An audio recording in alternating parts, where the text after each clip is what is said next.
the Gambian people's right, those electorates' right who went out there and voted against Jammeh. They could have taken power. They tried everything. In the last 23 years, they could not succeed. The only success is through ballot box, the most peaceful mean which they've used. Excuse me. So I don't see anybody. We go,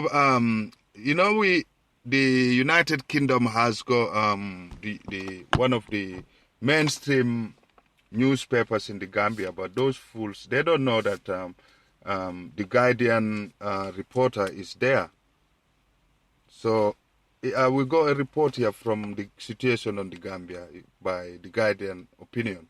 The Gambia is on a knife edge. Yahya Jammeh must step down. The incumbent president lost the election but has rejected the results, and if he continues to disregard the will of the people, civil war is a real possibility. That's by Mamadou Musa Toure, posted on December 14, 2016 at 4:09. The Gambia stares into the abyss in a continent where the democratic deficit is endemic. The Gambian election on 1st December was a beacon of hope. The incumbent president Yahya Jammeh conceded defeat and called the leader of the opposition coalition, Adama Barrow, to congratulate him. The election felt like a new beginning. But last week, that exception was replaced by uncertainty when Jammeh, a dictator widely known for his erratic behavior, decided to reject the results. In a speech aired late on state TV last Friday, he cited serious and unacceptable abnormalities and demanded a rerun of the entire election. He banned all protests and ordered the army onto the streets. The euphoric jubilation of the Gambian people turned to dejection. So there you have it. It was a coup d'etat in all but name. Jammeh's brazen power grab was denounced as unconstitutional by the opposition coalition and a ploy to derail the transition. The UN, the Economic Community of West African States, ECOWAS, and the African Union have all condemned Jammeh's declaration as a threat to peace and urged him to step down. Mr. Jammeh, for the past 22 years, has ruled the Gambia, a former British colony, with an iron fist. He has turned the country into his personal fiefdom.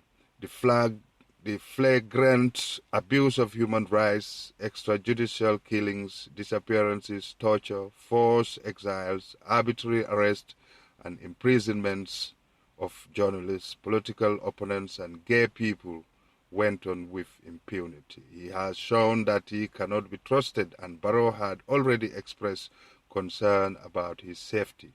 In the run-up to the elections, Jammeh had called the opposition evil venom and threatened to bury them 9 feet deep. In the past 3 years, Jammeh has withdrawn the Gambia from the Commonwealth, scrapped English as an official language, declared the country an Islamic republic, and quit the International Criminal Court. Now it's apparent that Jammeh will not relinquish power without a showdown. He once told a reporter he would rule for 1 billion years if Allah willed, and the prospect of a prosecution for his repressive rule make his resignation highly unlikely. But Gambians have no desire to return to Jammeh's dictatorial rule. They voted for change and now want to take the country on a new path of peace, tolerance, and democracy. There aren't even any judges to hear the petition Jammeh's own ruling party has filed at the Supreme Court to challenge the election's result. Any decision wouldn't matter since Jammeh has annulled the result.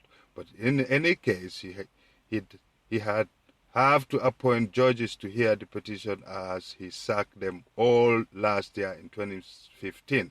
Jammeh eschewed violence, and that's the reason they put their faith in the ballot box.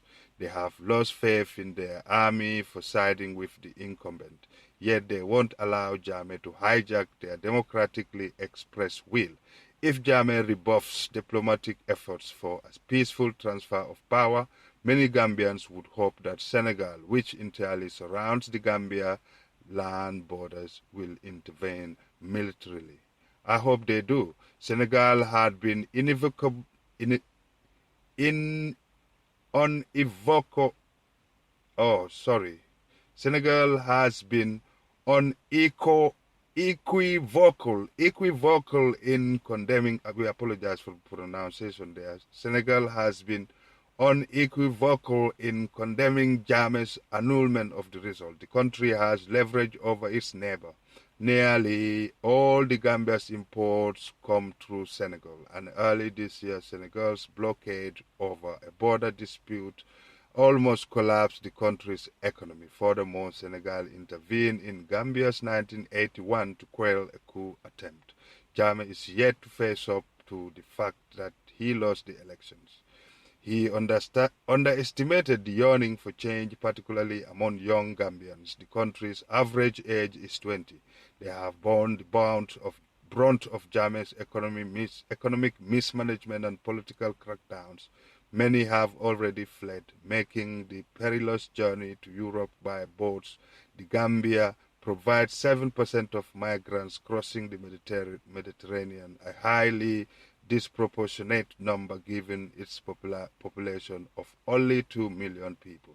Jammeh has already started his post-election crackdown.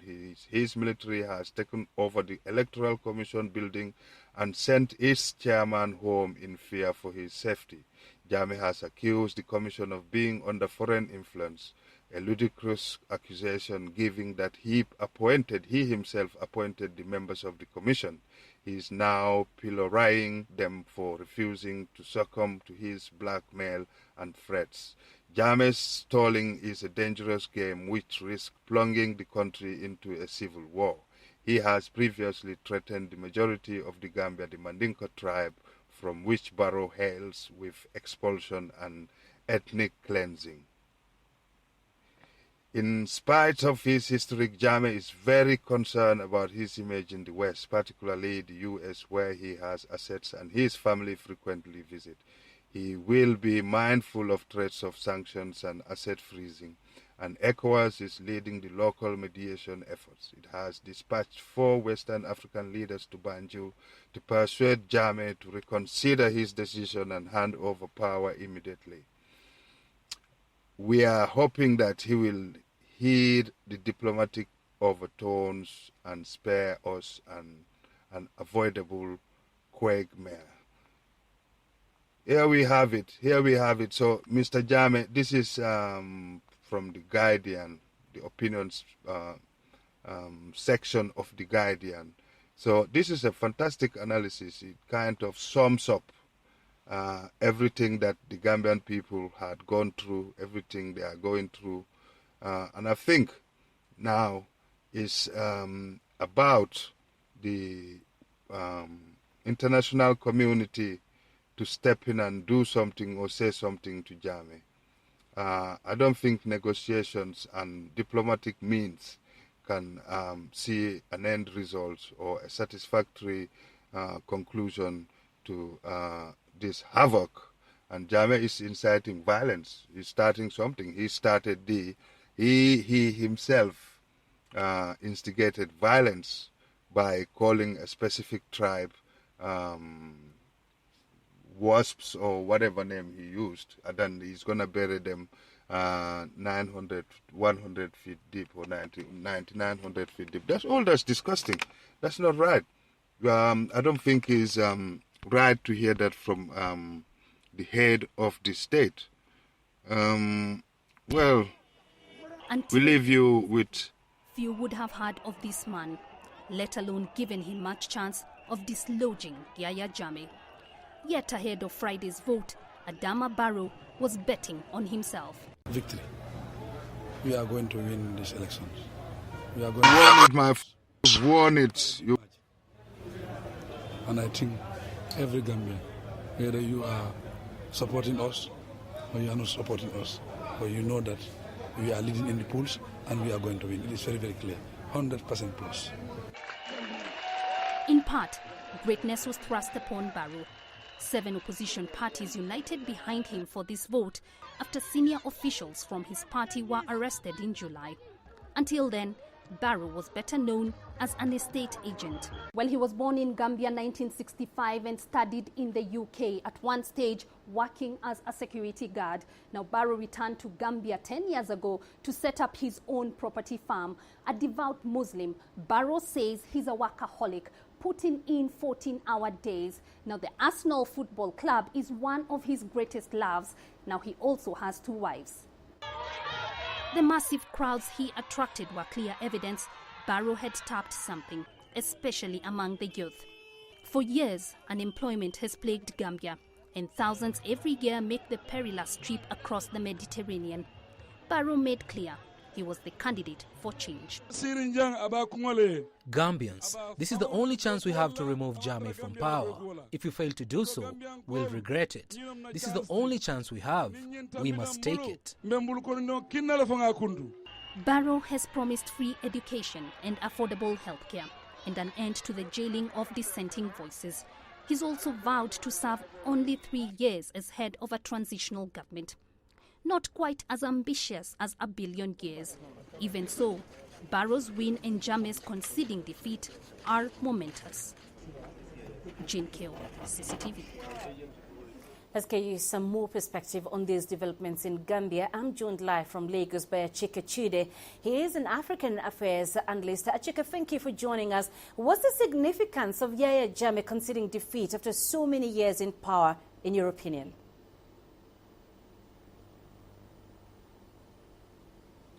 Well, I think it's quite significant. Really, it's not easy after 22 years of what some people would term a dictatorship, that government could eventually, come to an end in this manner. Is something that is unprecedented, at least by Gambian standards, amazing and wonderful to a whole lot of people, including not just Gambians at home, but Gambians in diaspora. And the news, coming out from all over the place is that of ecstasy and happiness that it has happened. And but again, the reality is that it was more this election, this victory and loss. I want to say it was more of about Yahya Jammeh than even the opposition victory by Adama Barrow. The reality is that. Everybody has, Yahya Jammeh has been described, his government has been described as authoritarian for, so many years down the line. And for him to have been in power for about 22 years and then to lose out in this manner is clearly indicative of the fact that a man who had the structures of the state, who had the institutions of government as his beck and call, could allow this election to go the way it has gone is clearly a wonderful thing, clearly quite significant, especially when you look at what happened in Nigeria. And it would appear that a lot of people are beginning to take notice of what President Jonathan Goodluck did in Nigeria when, as an incumbent president, he conceded power to Buhari, President Buhari. And so I think Jammeh has done the same thing. He has done good for himself. Because it was clear that he had a choice not to have allowed this election to get to this level where he would lose power. But I think he, at the back of his mind, I think he thought more about not just his name in history, but about the Gambian people and the Gambian nation. So actually, if I may just jump in, excuse me, what are the main challenges then that President-elect Barrow has inherited from Jammeh's administration? Well, there are challenges, definitely. You're talking about first of all, the fact the global economic downturn has hit hard on a lot of countries. Of course, Africa has had a share of economic challenges, Gambia most especially. And of course, you know that when it comes to the agricultural level, Yahya Jammeh had started what he termed an agricultural revolution in the past few years. Unfortunately, it has not exactly worked out the way he had planned it.